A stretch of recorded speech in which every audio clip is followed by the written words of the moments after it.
দেশের বুকে একখণ্ড ইউরোপ মনে হচ্ছে বিদেশে এসেছে। এত সুন্দর একটা পরিষ্কার এবং আর সাজানো গোছানো সব খুব সুন্দর লাগতেছে। রাজশাহী কলেজ, রাজশাহী কলেজটা দেখতে মনে হয় কি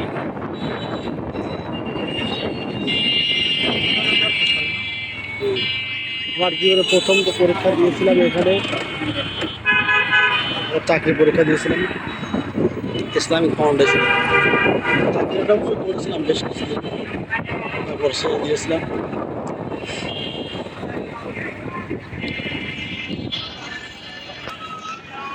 সাহেব বাজার চলে আসলাম। কত সুন্দর লোকেশন, আবহাওয়া, পরিবেশ, দোকানপাট, রাস্তাঘাট সব কিছু এত সৌন্দর্যপূর্ণ, দেখলে মন ভরে যায়। গাড়ি ধরছি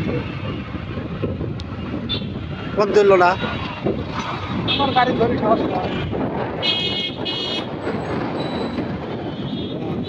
শহর প্রাণ জুড়িয়ে যায়।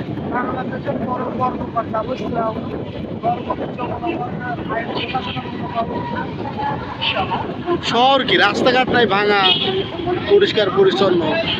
এখানে নিয়োগ নেওয়া লাগবে, বুঝলে, কষ্ট কষ্ট করে। এখানকার মানুষের মন মানসিকতাও এত ভালো। আমি এখানে আজ পরীক্ষা দিতে আসছিলাম, এখানকার এত দূর রাস্তা। আমি পাবনা শহরে থাকি, পাবনা শহরে এই রাস্তাটাই হলে হয়তো 50 টাকা অটো ভাড়া নিত, আর এখানে শুধুমাত্র 20 টাকা। আমি ভেঙে আসছিলাম, 20 টাকা ভাড়া নিচ্ছে, 10-20 টাকা। যাওয়ার সময়, ফেরত যাওয়ার সময় আমাকে বলে নিচ্ছে, বাবা 20 টাকা ভাড়া লাগবে।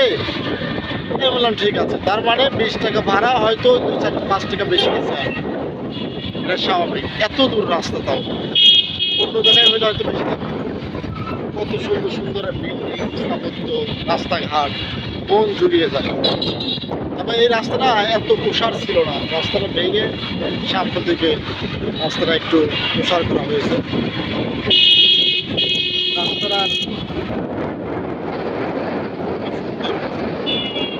এক প্রশংসার দাবিদার। আপনারা দেখতে পাচ্ছেন রাস্তার মাঝখান দিয়ে উপরে লাইট জ্বলছে, কালার রং বেরঙের লাইট। এইগুলো রাস্তায় টিপ করে আলো দেয়, যখন সুন্দর লাগে। এইগুলো ড্রোন ক্যামেরা দেখলে এত ভালো লাগে, বলে বোঝানো যাবে না। ড্রোন ক্যামেরা যে লাইটগুলো দেখতে পারেন, যে মানে আপনি চার্জ দিলে দেখতে পাবেন যে পাখির চোখে রাজশাহী শহর। তাহলে হয়তো রাতের আকাশটাও দেখতে পাবেন, দিনের আকাশটাও দেখতে পাবেন। রাতের আকাশটা দেখতে এত ভালো লাগবে আপনার মন চাইবে যে আমি কোনো সরকারি জব করলে রাজশাহী শহরে যেন পাই, এরকম আপনার মন চাইবে। এই তো রাজশাহী শহর। আমরা চলে যাচ্ছি এখন বাঘাতে। বাঘা মসজিদ আছে, যেটা আপনারা আগে হয়তো 50 টাকার নোটে দেখতেন, সেই বাঘা মসজিদে যাচ্ছে। রাজশাহীর পাশে, রাস্তার পাশে দেখতে পাচ্ছেন কত সুন্দর একটা স্থাপত্য। প্রত্যেকটা জায়গাতে এত সুন্দর করে ফুলের গাছ, এই গাছ লাগানো হয়েছে, দেখতে পাচ্ছেন, অনেক সুন্দর। এখান থেকে হাইটে বেড়াইতে অনেক মজা লাগবে। আর বিশেষ করে যদি সাথে কেউ থাকে, বিশেষ কেউ, তার তো কথাই নাই। গান গাইতে মন চাইবে যে এই পথ যদি শেষ না হয়।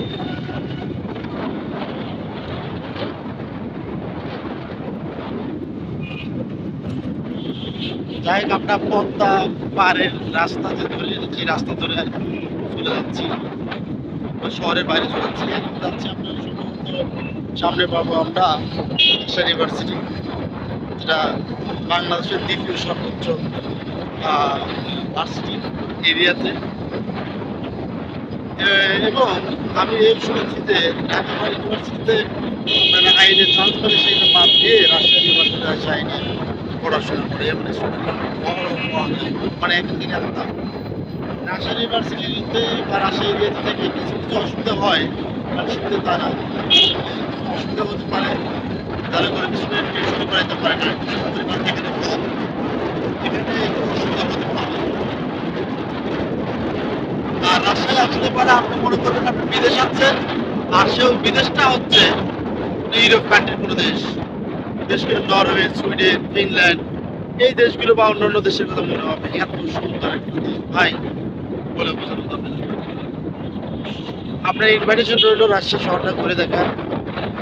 আর আমিও যদি কোনোদিন পারি, সম্ভব হয় যে রাজশাহী চলে আসবো, রাজশাহী থাকবো বউ বাচ্চা নিয়ে বা আত্মীয় স্বজন পরিবারে যা আছে সবাই নিয়ে সম্ভব হলে রাজশাহী থাকবো। রাজশাহী থাকতে খুবই ভালো লাগবে।